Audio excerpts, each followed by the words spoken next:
Hello everyone, my name is Durbar Roy.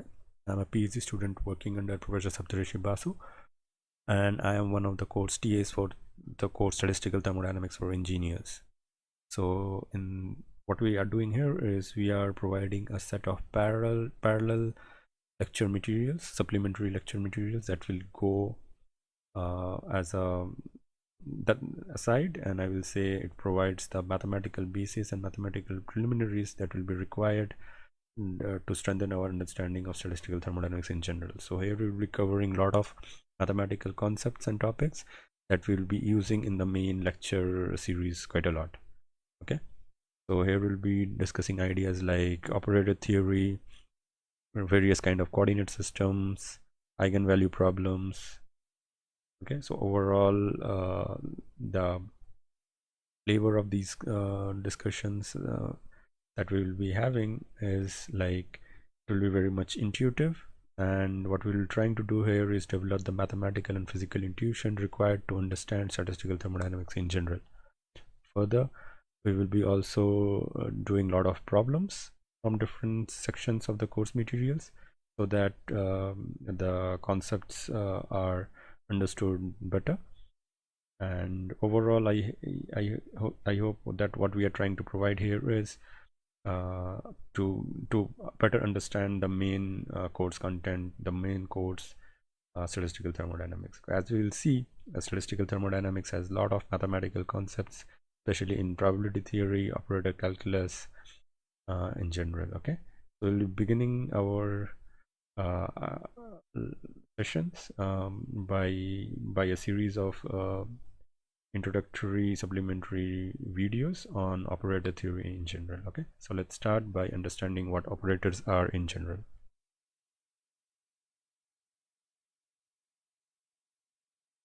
Okay, so let's start by having this our basic understanding of operators in general.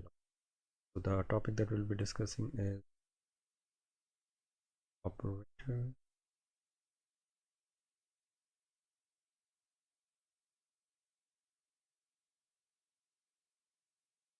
Okay, so to have a better understanding of what operators are in general, let's start with something more basics which we already know. So we do our recap from our previous mathematical studies of, let's recap what do we mean by a function. Okay, so let's say we are when we studied our single variable calculus, we studied functions of a single variable, of a single real variable, let's say real variable. So we write an expression of the form, let's say y is a function of x. So what this statement was all about, so this said something like we can think of this function f as a mapping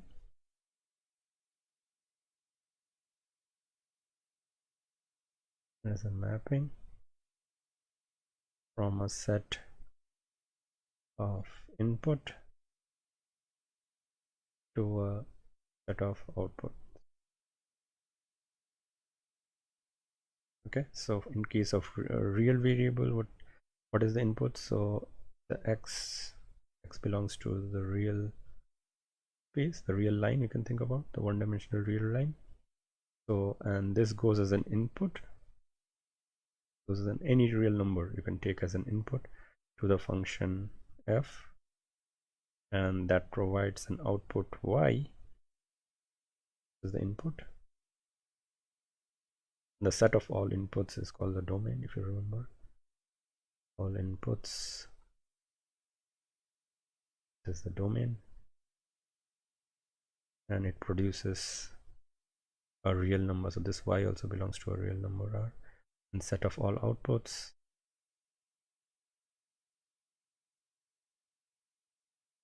what we call as the range of the function f. Okay, Another way of understanding this, the same idea, is of thinking the function as some kind of a machine. Let's say we have this function f as a machine f, so it takes an input x and it provides an output y. Okay, so that's another way of thinking about this one. So it takes a real number. Let's say it takes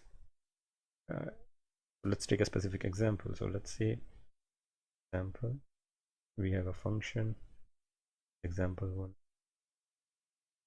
we have square. So this is a squared function. Okay, so what it does is a function f x equals x squared. What it does is whatever input you give, squares it and produces an output. So let's say we put the number 2 as an input, the output is 4. Provide the number 3 as an input, the output is 9. Okay, so it's squaring. So you see it's doing some kind of an operation. Okay, so here we'll see how the general idea of what do we mean by operation, and hence operators will come in handy. So we'll be realizing later that can think about functions also as some kind of operators. Okay, but we'll building the actual concept of what we mean by operators are in the most generic fashion. Okay, let's take another example where let's say we have another function g of x, let's say is the square root function. Let's say, so what it does, again let's think about it in terms of some kind of a function machine. So it's the root. Okay, so it takes an input, let's say it takes the input 4. Okay, and let's say what it does is provides a positive value of it. Okay, so gives the output 2. Okay, similarly what we can do is, let's say give it an input 9 and it gives us an output. So these are examples of what we know as a single variable functions, which we studied in our single variable calculus course, where you take a single input x from the domain and it generates an output, a single variable again in the range set. Okay, that's what we mean by function of a single real variable. But this idea of functions can be, as we know, could be generalized to higher dimensions. So let's say we have a function of two variables,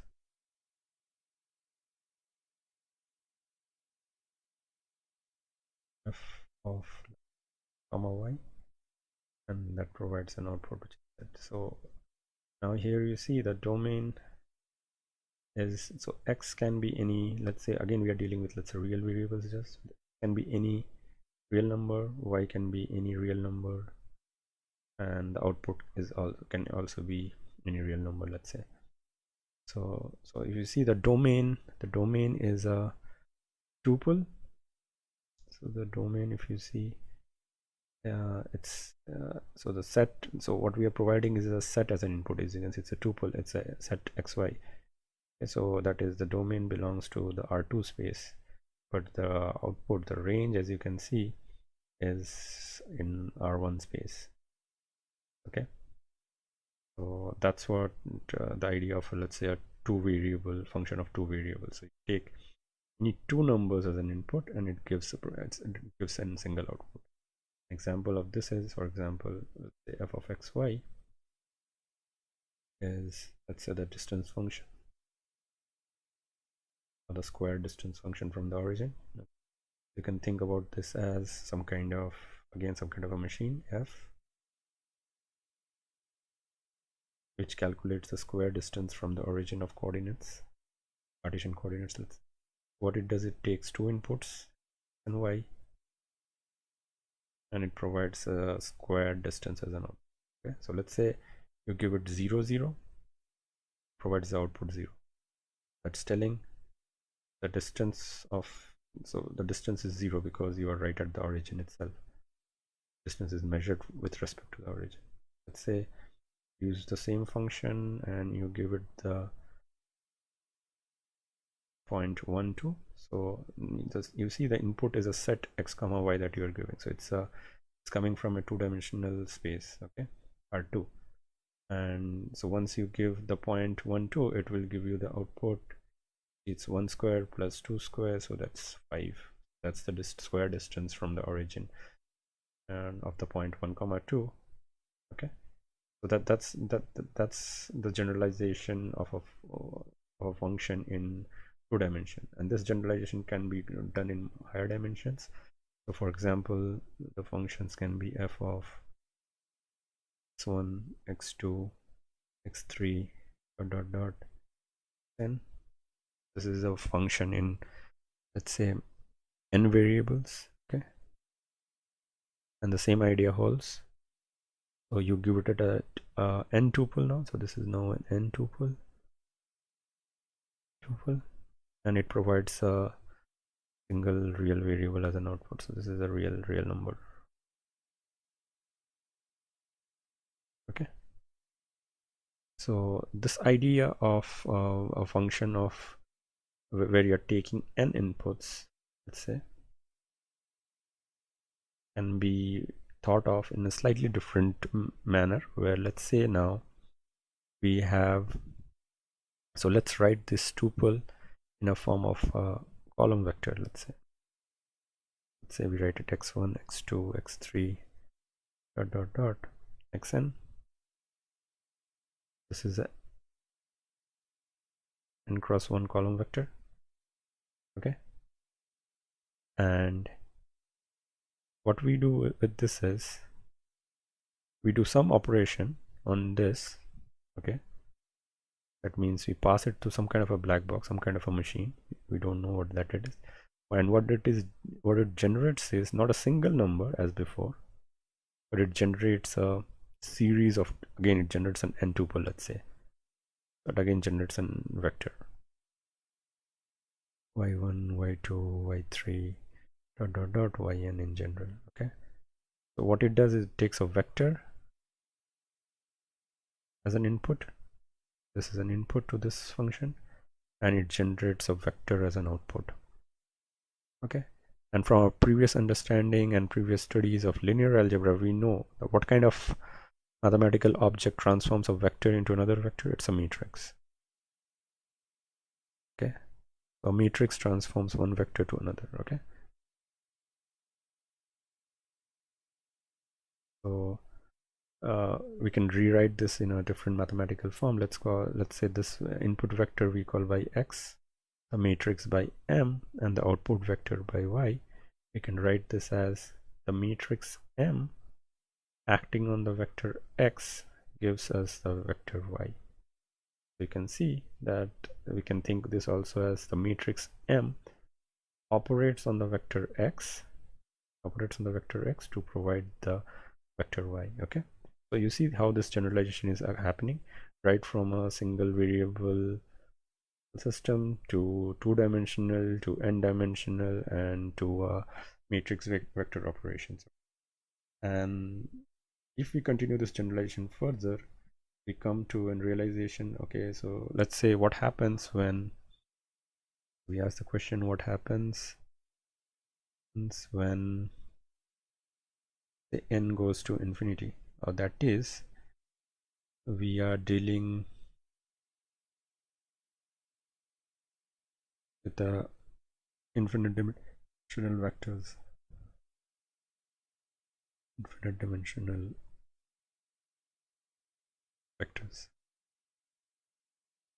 So as you see, the logic remains the same. So we have some kind of an function box, some kind of a black box. It takes an infinite dimensional vector. So now we need a very useful mathematical realization that an infinite dimensional vector can be realized as a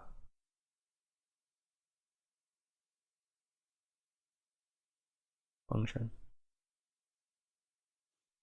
Okay, given that this realization we have, so we can think about operators, okay, that take infinite dimensional vectors, or to say, let's say it takes function as an input. This is now continuous. Now you see what it is taking a continuous object. Okay, so it's an infinite dimensional in that sense, and it gives out a function as an output, g of x, and that is what we mean by operator. Okay, so this is the kind of operator that we wanted to come up the main concept of. So this is the generalization that we were looking for. So an operator A is an object that acts on a function f, okay, to produce another function as a result. So that's what, so here A, this is the operator that we were looking for. Okay, so that is the generic idea of what we mean by operators in general. Okay, so that is the general idea of operators that we wanted to come up with. So an operator is an object A hat here that is written as A hat, and it acts on a function f of x to provide us another function g of x. So you see how we came up with the generalization right from the idea of from a single variable function to multiple variables to, let's say, n variables, and through the idea of a matrix vector operations to the idea of a continuous operator that we are discussing. A very important point to keep in mind, for example, here is when we're dealing with functions where the inputs were discrete non-continuous objects, like let's say a single variable, two variable, and n variable, the domain set, you see, that was set of all numbers, and hence it belonged to, let's say, R1 space, R2 space, R3 space, and so on. On the other hand, now for the idea of the operator that we are discussing now for A hat, so you see the set of all inputs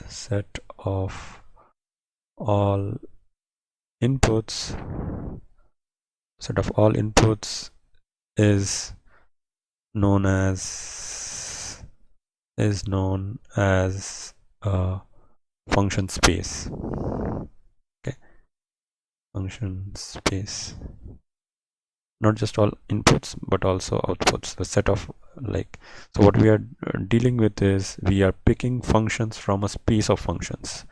Okay, and one of that elements of that function space is, let's say, f of x, and you pass it through the operator A, and it provides another function g of x from g of x, and that g of x can be on the same function space, or it can be on a different function space, and we'll be seeing all these things as we require different ideas related. Okay, so but that is a generic idea of operators that we wanted to come up with. Okay, so now we will be discussing some basic rules of operator algebra, some basic rules of operator algebra, and this, I think so, we will be familiar from our previous understanding of, let's say, of thinking about, let's say, derivatives and integrals as operators. Okay, so let's write down the rules.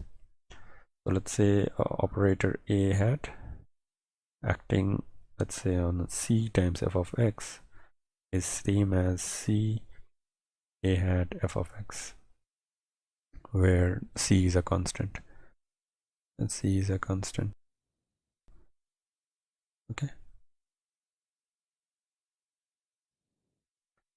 similarly, let's say we have two operators, A hat, B hat, and the sum, if we sum up both the operators, and when we are thinking about sum, that sum has to be very, very specific. That means these two operators needs to be should be able to add to each other. Okay, that's one way of putting it. And you put it and operate on the function f of x that is same as the operators acting on f individually, and then summing the result. Okay, that's another property. Third is a property, let's say you do the product of an operator and you generate a new operator, operate that on a function f of x that is the same as, let's say, first you take the operator b, act on the function f of x to generate some kind of an operation, and then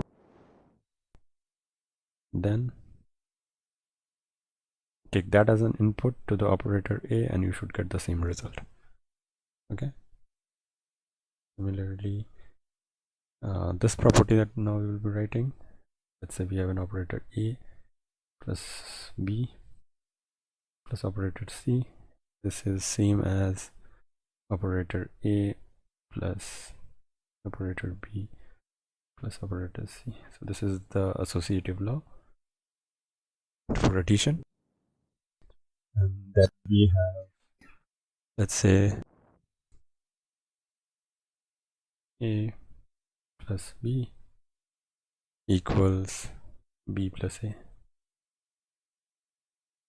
Okay, so that's the, you can think about the commutative law of with respect to addition. Okay, and you see a plus b is same as b plus a, but as we will see later that this is not true for multiplication operator. That means a, keep in mind, we will be discussing this later, but a hat b need not be equal to b hat a, and this will come in this will play a very important role, and this plays a very important role in quantum mechanics, as we will see later. This is called the non-commutative properties of quantum operators, some of the quantum operators. Okay, and then we have some special operators that we can draw parallels with from linear algebra, as which we call, let's say, the identity operator I hat. So we can think about this as a parallel with the identity matrix. It acts on a function f of x and it returns the original function back, f of x. Okay, so this is the identity operator.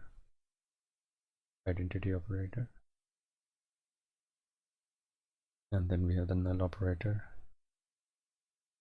where what it does is act on a function to produce 0 as an output. Okay, so those are some of the very important properties of or I will say the basic rules of operators that we will be discussing. Okay, extension of these ideas and a very important property and a very special class of operators that we'll be dealing with specifically in quantum mechanics is what are known as linear operators. Okay, linear operators.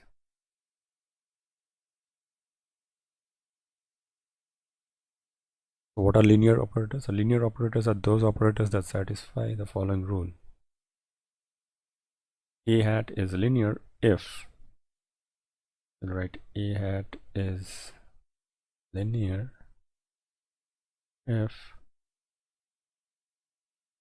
it satisfies the following: A hat acting on the function f1 of x plus f2 of x is the same as it acts on individual functions. Okay, and you sum up the results and you should get the same result. That's called the idea of linearity. Okay, and then basic extension of the idea of this linear and combining this rule 1 generalizes the idea of linearity. It's just by thinking about, we can write this in terms of, rather than just now the function, we can think about it's multiplying by some kind of a constant on x plus, let's say, another constant beta f2x, and what we should get is alpha a1 f1x plus beta a f2x. Okay, so as you can see, what we are doing is linearly combining. These are linear combinations. Linear combination. Okay. That's what we mean by linear operators in general. Okay, so what we have covered in this lecture is what we saw the idea of what a general operator is. Okay, what a general operator is. We have understood what do we mean by an operator acting on an object. We get an understanding of what are function spaces. We saw some basic rules of operator algebra, and we understood what do we mean by linear operators. Okay, so we will be covering the remaining things in the next lecture. Thank you.